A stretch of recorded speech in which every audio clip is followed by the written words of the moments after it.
Salut à tous, j'espère que vous allez bien. Aujourd'hui on se retrouve pour une nouvelle vidéo sur la chaîne et il va s'agir de mon book haul du mois de septembre. J'ai environ une dizaine de livres à vous présenter et donc on va commencer dès maintenant. Le premier livre que j'ai reçu ce mois-ci, il s'agit de Georges, Le Monde et moi de Iliana Quentin, publié aux éditions Hachette, et je tiens à remercier la maison d'édition Hachette mais également les autres maisons d'édition qui m'ont envoyé des livres qui seront présents dans cette vidéo. Donc ce livre, il s'agit d'un roman jeunesse où on va suivre un adolescent, un lycéen qui est plutôt banal. Il a une vie ordinaire, il s'intéresse aux filles, il est considéré un peu comme le gars intelligent geek de son établissement, jusqu'au jour où Georges va arriver dans sa classe, je suppose, ou au moins dans son établissement scolaire, et à partir de ce moment-là, le personnage principal ne va plus être attiré par les filles, mais par Georges. Et donc, comme vous avez pu le comprendre, il va s'agir sans doute d'une relation amoureuse entre deux jeunes hommes, et donc une relation homosexuel. Un autre thème que vous voyez souvent sur ma chaîne, et j'en suis désolée si vous ça vous plaît pas, mais moi personnellement je me fais plaisir. Voilà, je n'ai jamais été touchée vraiment par le harcèlement scolaire pour ma part. Voilà, j'ai eu une scolarité plutôt joyeuse, j'ai toujours eu des bons copains, une bonne bande de potes, etc. Mais je sais que encore aujourd'hui, en 2018, il y a encore beaucoup de jeunes qui subissent du harcèlement scolaire, que ça soit à l'école, au collège ou au lycée. Je trouve ça bien dommage. Et par mon métier, je suis un petit peu minimum obligée de me documenter sur ce sujet-là, puisque je m'en voudrais toute ma vie si un de mes élèves se fait harceler et que je ne vois absolument rien et que je fasse un petit peu l'aveugle.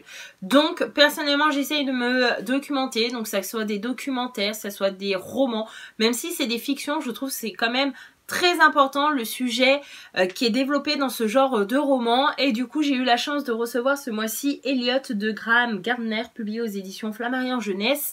Donc voilà, comme vous avez pu vous en douter, il s'agit d'un roman où on va parler de harcèlement scolaire. On va suivre un jeune homme qui s'appelle Elliot et on nous dit qu'il est harcelé dans son ancien lycée. Elliot doit maintenant faire un choix, continuer à être une victime ou devenir bourreau. J'ai eu la chance ce mois-ci de recevoir Les Improbables de Carrie Thurston, publié aux éditions Fleurus. Vous allez voir, vu le résumé, on pourrait penser que c'est pas un livre fait pour moi, puisque vous le savez, je lis assez des livres jeunesse, mais avec des thèmes plutôt importants, comme le harcèlement scolaire, comme voilà, l'homosexualité, etc. Et sinon, je lis souvent du polar, du thriller, donc c'est assez lourd, hein, c'est pas forcément des lectures bien légères. Mais ce bouquin m'a plutôt bien parlé. Déjà, j'ai eu un coup de foudre pour la couverture, voilà, je l'aime beaucoup. Et en lisant le résumé, je me suis dit, mais pourquoi pas, l'histoire elle a l'air vraiment prenante et j'ai vraiment envie de découvrir ces adolescents. Ici, on va suivre donc une adolescente qui s'appelle Sadie et qui s'apprête à passer un long été. Tout simplement, elle est en vacances, mais sa meilleure amie est partie très loin durant toutes les vacances et pour elle, ça va être l'ennui total sans sa meilleure amie. Très bien. Sauf qu'en fait, tout cet été-là va être très mouvementé à partir du moment où elle va sauver un bébé qui était en danger et elle va devenir un peu l'héroïne, le super-héros de sa région et de son pays. Il faut savoir que chaque jour en France, il y a des personnes qui font de bonnes actions et qui vont avoir un petit peu cette casquette de héros. Et en gros, ils vont commencer à se lier d'amitié. Et ils vont essayer de créer un club et ils vont s'appeler les Improbables. Et en gros, ils vont vouloir faire le bien autour d'eux. Mais est-ce que les intentions sont-elles suffisantes pour changer le monde entier ?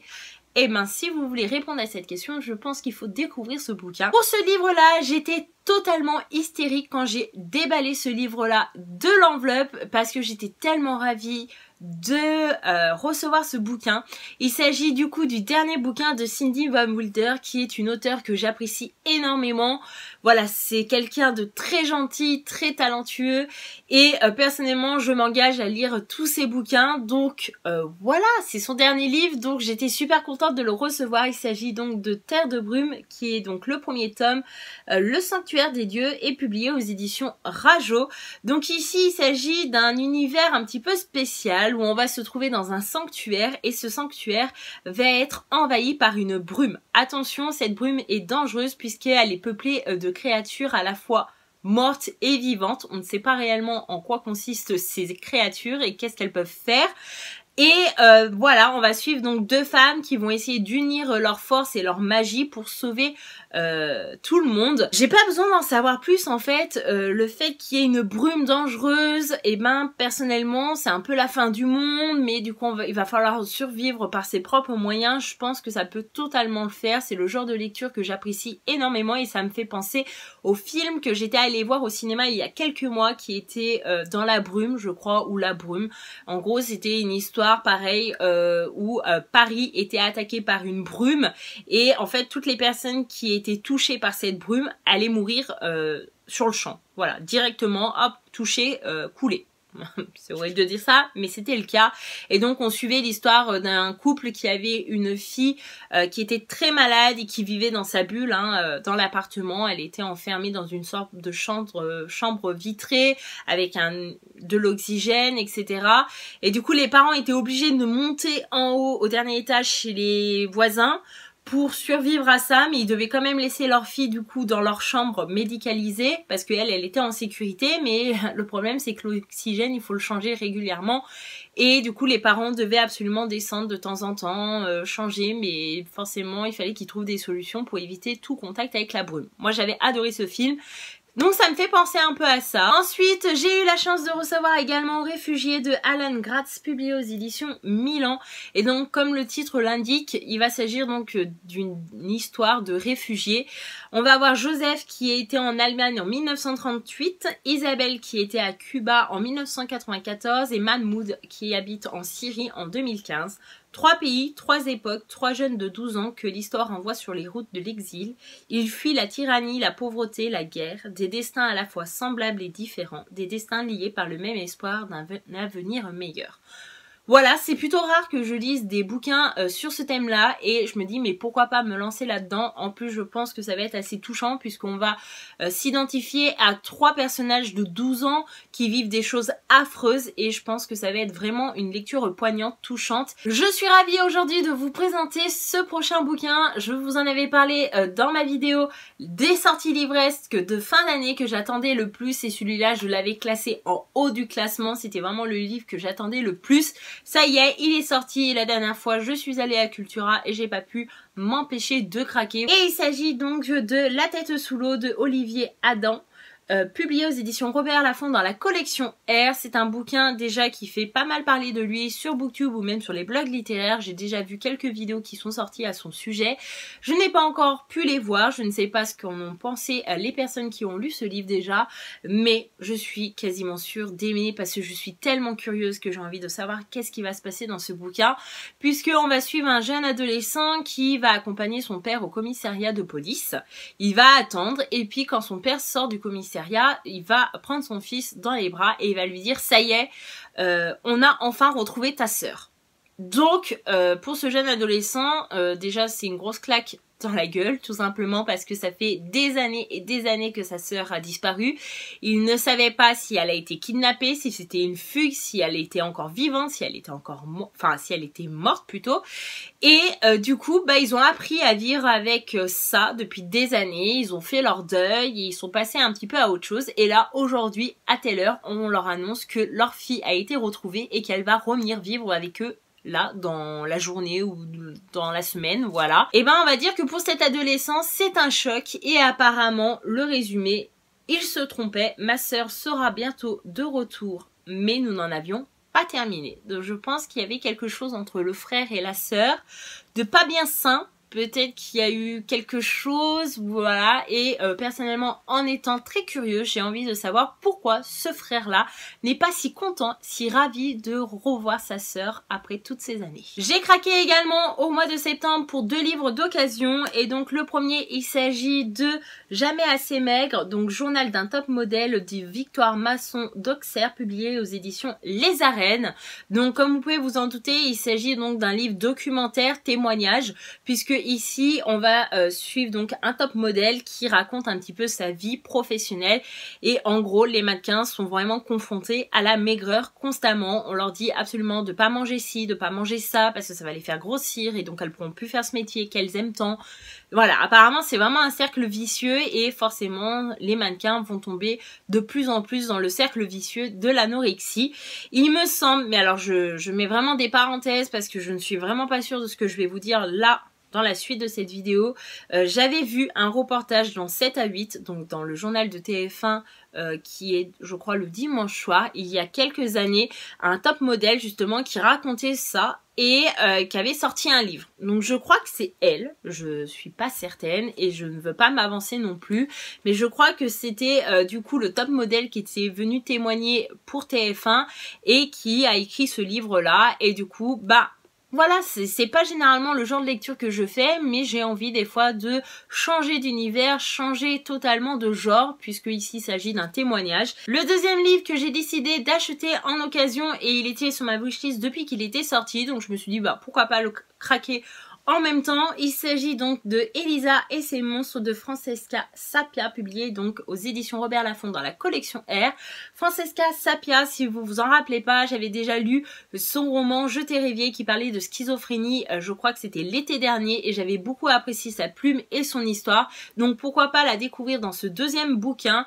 Je vais vous lire le résumé parce que je pense que j'arriverai pas à faire mieux. Dans la vie de tous les jours, Elisa est une fille timide, intelligente, un peu étrange qui n'a pas d'amis. Dans sa vie en ligne, Elisa est Lady Constellation, créatrice anonyme de La Mer Infernale, un webcomic extrêmement populaire. Avec des millions de followers et de fans à travers le monde, son alter ego est une véritable star. Mais Elisa ne peut s'imaginer aimer le monde réel plus qu'elle n'aime sa communauté numérique. Puis un jour, Wallace arrive dans son lycée et Elisa va vite se demander si la vie ne mérite pas d'être vécue hors ligne. Donc, oui, il va y avoir une petite histoire d'amour, je suppose, vu le résumé, mais cette question de est-ce que la vie réelle ou la vie virtuelle est plus importante, voilà, c'est un sujet qui est fortement intéressant de nos jours et donc j'ai hâte de découvrir ce bouquin. 100 jours pour être heureux de Eva Woods, publié aux éditions Cherche Midi, a rejoint ma pile à lire du mois de septembre et des autres mois. Et tenez, je vous laisse admirer juste 2 minutes cette superbe couverture. Moi personnellement ça a été le coup de foudre, j'adore les couleurs. Ici il va s'agir d'une histoire pas forcément légère, le thème va être assez lourd, ça va être une histoire assez touchante et poignante dans le sens où on va suivre deux femmes. D'un côté on a Annie, de l'autre côté on a Polly et elles vont se rencontrer et à partir de ce jour-là leur vie va changer à tout jamais. Il faut savoir que Polly, il lui reste que 3 mois à vivre suite à une maladie. Et du coup, elles vont se lancer un pari, c'est qu'il leur reste 100 jours pour être heureux. Et donc, du coup, Annie va tout faire pour que Polly soit heureuse tous les jours. Tous les 100 jours qui lui restent en gros à vivre. Elle veut absolument que ces 100 jours-là soient inoubliables et qu'elle puisse vivre une vie parfaite pendant 100 jours. Donc voilà, ça va être une belle preuve d'amitié. Il va se passer de belles choses dans ce bouquin. Et j'ai eu la chance également de recevoir donc les 2 derniers bouquins que je vais vous présenter actuellement. Ce sont 2 bouquins que je vais lire très prochainement puisque j'ai envie du coup de les mettre à disposition à mes élèves de CM2 dans ma classe, donc dans la bibliothèque de la classe. Donc le premier, il s'agit de Le courage d'être moi de Marianne Rubenstein, publié aux éditions Nathan. Il s'agit d'une histoire, je crois, un peu d'harcèlement. Donc j'ai regardé mon téléphone. Tu es nul, personne ne veut être ton ami. J'ai dû m'asseoir, je me sentais mal. C'est là que j'ai pensé à Ulysse quand il dit au Cyclope que son nom est personne. Je me suis dit, des fois personne c'est quelqu'un, c'est alors que Manon est entrée dans ma vie. Donc voilà, je pense que ça va être une histoire de harcèlement où du coup il va avoir des questions d'amitié, etc. C'est un livre qui peut être lu au collège, donc sachant que mes CM2 se rapprochent fortement du collège, j'estime que c'est à leur niveau. Et le deuxième bouquin, il s'agit de Papa est en bas de Sophie Adrensen, publié également chez les éditions Nathan. Et là, on va parler plutôt de maladie. Donc, quand la maladie rend la vie plus intense. Ça s'est fait petit à petit et à présent, voilà, papa est en bas. Sans trop d'espoir que ça s'arrange. S'il ne peut plus monter les escaliers de la maison, c'est à cause de la tartiflette, sa maladie. On a décidé de l'appeler comme ça car dans la famille, on adore manger. tout notre quotidien se réorganise autour de lui et malgré les larmes au milieu des rires, je veux profiter du fait qu'on soit encore tous ensemble, notre chat, maman, moi et surtout papa. Donc voilà, c'est aussi un message important à faire prendre conscience aux jeunes enfants, c'est qu'il faut absolument profiter de ses proches, de sa famille et c'est pas quand ils ne sont plus là qu'il faut s'en rendre compte que voilà, c'est trop tard. À partir du moment où les personnes disparaissent, on ne peut absolument rien faire, donc il faut vraiment profiter du moment présent. Et voilà, mon book haul est enfin terminé. J'espère que cette vidéo vous aura plu. J'espère que ça n'aura pas été trop long. N'hésitez pas à me dire en commentaire, en tout cas, si vous avez déjà lu des bouquins que je vous ai présentés aujourd'hui. N'hésitez pas également à me dire si je vous ai donné envie avec certains de ces bouquins-là. Je serais ravie d'échanger en commentaire avec vous. Voilà, je vous fais de gros bisous. Je vous dis à bientôt dans une prochaine vidéo. Bye bye!